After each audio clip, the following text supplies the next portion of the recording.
من الأمور الرهيبة في عالم الألعاب كيف إنه المطور يقدر يصنع لك عالم خيالي كامل وله قوانين وأساس، وأنت كلاعب لابد إنك تتعرف عليها بشكل كامل وتتعامل معها، سواء كان في عالم القصة أو عالم اللعبة نفسه. ولأن هذه العوالم ممكن تكون عوالم خيالية مو بالضرورة أنها تمشي بالواقع، القانون راح يبقى قانون حتى لو أنه فيه ثعلب صغير يرد ضربة تمثال كبير. عالم اللعبة وش تسوي؟ بس وش يصير لو هذه اللعبة قررت بدون سابق انذار انها تسحب على القوانين اللي حطتها؟ انا عبد الرحمن من قناة ريباد، وهذا مقطعنا اليوم توب 5 العاب كسرت قوانينها.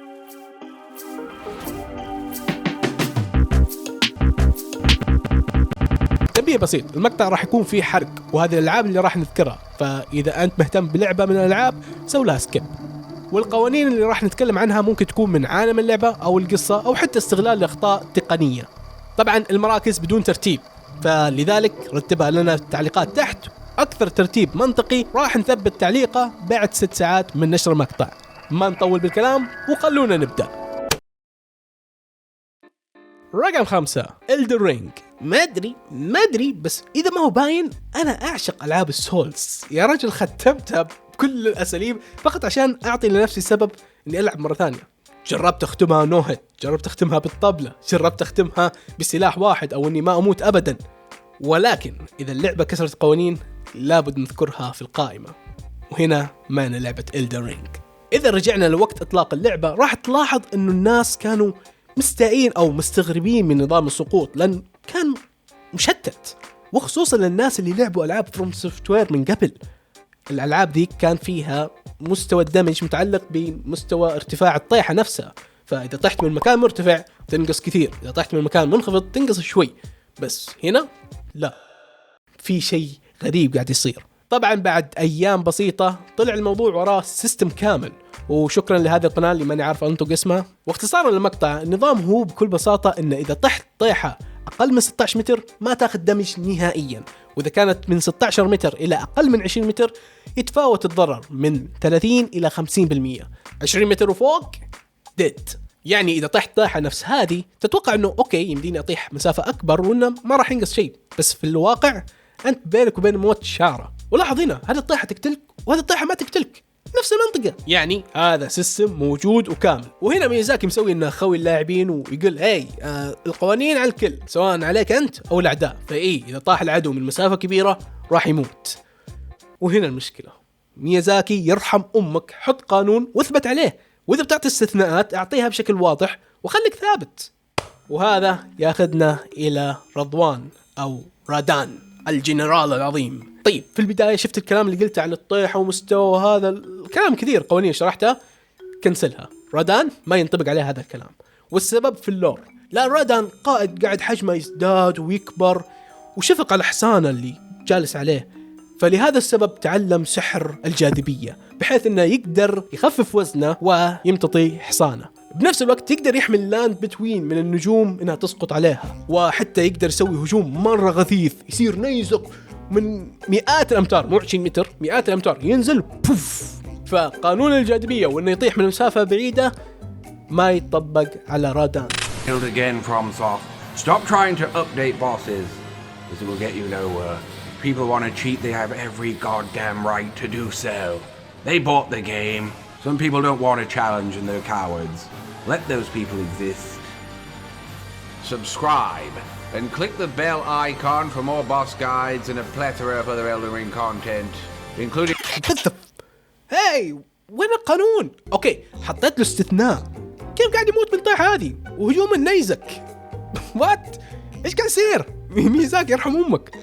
لا أحد يقول لي أوكي هذا جليتش وخطأ وقاعد تستغله، بس بنفس الوقت أنت حطيت استثناء، مفروض حتى لو مع الأخطاء هذه تعطيه هذا الاستثناء. مو معقول أطيحه من مسافة أقل من المسافة اللي كان فيها ويموت. حرفيا اللعبة هنا قاعدة تضيع في القوانين. رقم 4 Red Dead Redemption 2.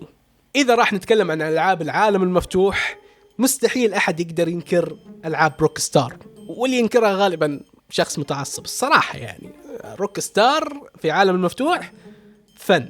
يمكن Red Dead Redemption 2 بالنسبة لي ما هي أفضل جيم بلاي لعبته، ولكن بالتأكيد هي أفضل لعبة من ناحية الأبطال، أفضل لعبة من ناحية الكتابة، أفضل لعبة من ناحية التمثيل الصوتي، وحتى يركزوا لك على تفاصيل غريبة جدا.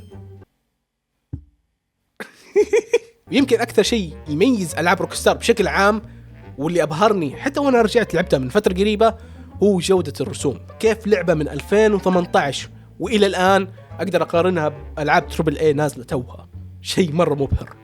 فإي روكستار تحط مجهود كبير في تطوير الألعاب وتركز على كل كبيرة وصغيرة، مع ذلك عندها قوانين مكسورة.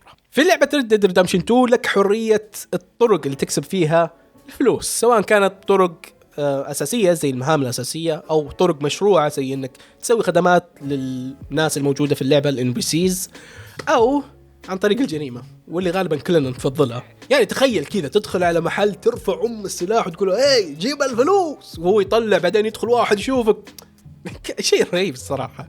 طبعا ارتكاب أي جريمة في اللعبة سواء سرقة أو قتل له عواقب، وهذا النظام مرة رهيب لأنه بنفس الوقت يعطيك فرصة أنك تتفادى هذا العقاب إذا فهمت النظام وكيف يشتغل وكيف ممكن تهرب منه. إذا ارتكبت أي جريمة سواء قتل أو سرقة في الغالب راح يكون في شاهد، وهذا الشاهد يقدر يتعرف عليك، وإذا تعرف عليك وقتها يقدر يبلغ الشرطة، وهنا تنزل عليك مكافأة ويصير الموضوع أصعب وأصعب. بس وش يصير لو كنت أنت لابس قناع بحيث أن الشاهد ما تعرف عليك أنك أنت آرثر؟ أوكي ممكن يروح يبلغ، في هذه الحالة يا أنك تمسكه أو تهرب لأنه ما حد يعرفك، وبيصير في بلاغ على أن في جريمة صارت سواء كانت قتل أو سرقة.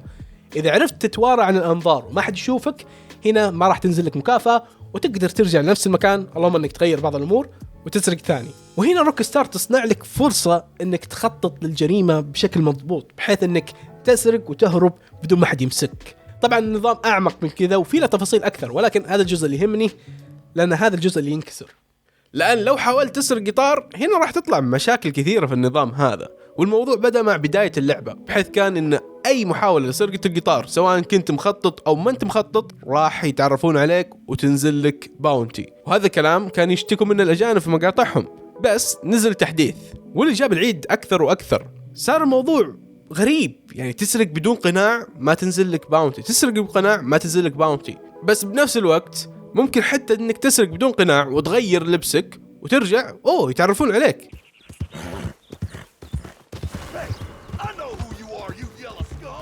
كيف أساسا مين يسرق قطارات في لعبة Red Dead Redemption؟ معروفة، آرثر. رقم 3 ديفيد كيش. خلاص انهي المركز، عمر ارحم امك، انهي المركز.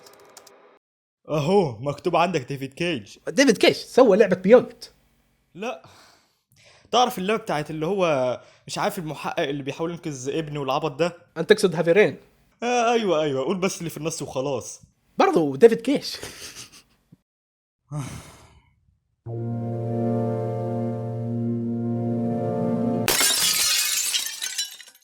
اوكي المخرج هذا ألعابه أغلبها فيها عيد، سواء كان على مستوى القصة أو على حتى مستوى الجيم بلاي، وتصير أشياء مرة غريبة وغبية. فان فاكت هافي رين يمكن كانت واحدة من أكثر الألعاب اللي عجبت فيها بوقتها، لدرجة إني كنت أشاركها في المنتديات بواب الرقمية وغيره، ونبغى تروفيز وبلاتينيوم وأبغى أعرف كل النهايات. يمكن لأنها أول تجربة بالنسبة لي على الأقل أنا كعبد الرحمن أعطتني عواقب حقيقية للأفعال اللي أنا أتخذها داخل اللعبة. يعني المحقق اللي في الشرطة ممكن يموت فعلا لو اخترت اختيارات سيئة أو اخطيت في الكويك تايم ايفنت، أو الأب ما يعرف وين يلقى ابنه يختار خيار خطأ وابنه يموت حرفيا. وهذه النهايات اللي ممكن تشوفها في اللعبة. واللعبة من البداية تحاول توصلك هذه المعلومة إنه ترى كل شيء راح يتسجل وراح يتم بناء عليه الأحداث الجاية. لازم بالأول نعرف كيف نظام اللعب عشان نعرف كيف اللعبة كسرته.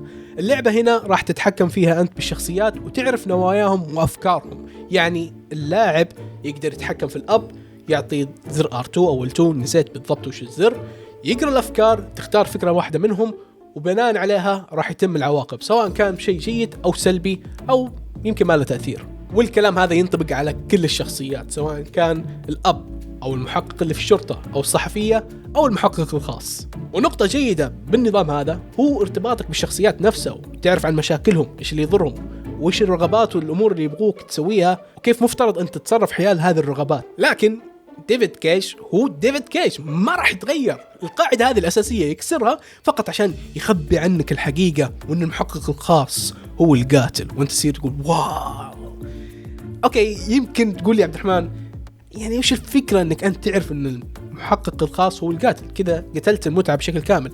بس وش الفكرة انه هو يخدعني طوال اللعبة؟ يعني وش الفكرة انه فعلا افعالك كاملة يكون لها عواقب وتأثر على كل الشخصيات ما عدا المحقق؟ هذا الشيء راح يعطينا اشياء غبية مرة. ضحك والله ضحك، يعني مو معقولة. اوكي مشي، واللي يخليه مو منطقي انه انت كقاتل ممكن تسوي افعال خطأ تأثر عليك على مهمتك السرية. يعني على سبيل المثال اغلب الوقت ممكن انت تفزع لضحية عشان فقط تتقرب لها، طب لو مت جيم اوفر. ما في منطقية ابدا انه القانون يتطبق على الشخصيات وما يتطبق على الشخصيات الثانية. وكان ممكن يطبقوها بشكل حلو انه يخلونا نلعب بمنظور الضحايا مو بشرط من منظور المحقق الخاص، وكيف انه المحقق الخاص فعلا يساعدنا وبنفس الوقت يكسب ثقتنا وبالنهاية نكتشف الحقيقة. بس للمرة المليون ديفيد كيش. رقم 2 لعبة سبايدر مان بلاي ستيشن 4. يعني بدون ما نفكر لعبة سبايدر مان تعتبر أشهر عنوان حصري كسوبر هيرو لأجهزة بلاي ستيشن، واللي ماسكينها ككرت قوة على باقي المنصات، وأن اللعبة هذه مستحيل تنزل على أي منصة خارج بلاي ستيشن. شيت. أساسا لعبة يوبي الزفت فيها براش، لعبة سيئة. هذا غير أرهب شيء واللي هو خيط العنكبوت وكيف تتنقل في الخريطة. يا رجل ما كنت استخدم الفاست ترافل اللي هو شيء سيء وما حسيت فيه لأني ما استخدمه أبدا، لأني طوال الوقت لو بغيت أتنقل في اللعبة استخدم الحبل وبس. وهنا أحب أشكر المطورين لأنهم حاولوا بقدر المستطاع أنهم يقتبسوا من عالم مارفل كل شيء يخص شخصية بيتر باركر، حاولوا يقتبسوها، واللي تسبب بكسر القوانين. هو كسر غبي بس إنه كسر بالنهاية. من الأمور المستحيل يسويها بيتر إنه هو يقتل، سواء كان زعيم نفس كينج بينج اللي شفناه من البداية مسلمة للشرطة، أو حتى الأعداء الصغار ما تقدر تقتلهم. يعني حاول تقتل أي عدو ما راح يموت، تلقاه بالنهاية يثبته وفقط يتركه. حتى لو كنت فوق مبنى راح تلقى بيتر يمسك العدو ويثبته بأي جدار أو عمود. لكن هل هذا الكلام ينطبق بكل الأحوال؟ هنا يجي دور اللاعبين. اللاعبين قدروا يكتشفوا طريقة إنه الأعداء يطيحوا من فوق المباني بدون ما يلصقهم سبايدر مان، وهي بكل اختصار انك تضرب العدو وتترك مسافة ما بينك وبينه. وقتها الخاصية حقت الالتصاق ما راح تشتغل، وبكذا العدو يطيح من مسافة مرة عالية ويموت. انا قلتك من اول كسر غبي الصراحة، يعني لا تتوقع انه شيء قوي، بس بالنسبة للاعبين انهم يكسروا القانون شيء مرة رهيب. رقم 1 بورتل 2. تقريبا ما في جيمر ما يحب فالف، كلنا نحب العابهم، يمكن بكل اختصار لانها متقنة وفيها امور تعتبر اساسيات في عالم الصناعة واشياء تدرس الى يومنا هذا. هذا غير انه العابهم فعلا تعمر، والى الان تلقى ناس يلعبوا العابهم نفس تيم فورترس 2، هاف لايف، بورتل وغيرها الى الان، ولها مجتمع وفعالين. ولكن حتى فالف ممكن تكسر قوانينها بدون اي تبرير. حتى لعبة فالف واللي المطورين كانوا يقولوا عنها ان اغلبها عبارة عن توتوريالز تعطيك قوانين محددة وتمشي عليها من بداية اللعبة الى نهايتها، وهذا اللي شفناه في لعبة بورتل 1. واحدة من أهم القوانين في اللعبة هذه إن البوابات ما تقدر تحطها إلا على سطح ثابت، أي سطح متحرك ما تقدر تحط عليه البوابة. وفعلا هذا القانون كان مستمر حتى في الجزء الثاني إلين ما وصلنا إلى هذا اللغز، واللي رفع ضغط لاعبين كثير لأنهم عندنا قوانين حنا لازم نلتزم فيها. في هذا اللغز في جدار يتحرك، وهذا الجدار لابد إنك تستخدمه عشان تقطع بعض الأنابيب. المشكلة انه احنا عندنا قوانين نعرف انه البوابة ما تقدر تحطها هنا، فتقعد تحاول وتحاول وتحاول وبالنهاية تكتشف انه المرة هذه بس تقدر تحط البوابة، غير كذا لا. ليه؟ وين القوانين اللي مشيتوا عليها من الجزء الاول؟ ومشكلة في بعض الفانز يحاولوا يبرروا، ما لها تبرير. هنا بقعة، انت حطيت قانون كسرته، بس في متجربات قوانين ما تنكسر. انا اقول لك هذا البوستر ما تقدر تقطع، طب ليش؟ اتحداك تقطع، مستحيل. طبعا في خيارات كثيرة متوفرة واشكال كثيرة سواء من تصاميمنا الخاصة او حتى تقدر توفر تصميمك الخاص وترسله لنا ونطبع لك، والاسعار تتكلم عن نفسها. في النهاية حاب اقول لك شوف هذه المقاطع الرهيبة.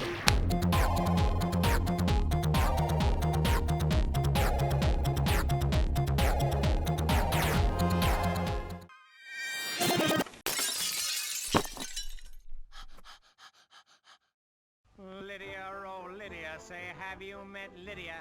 Lydia the tattooed lady.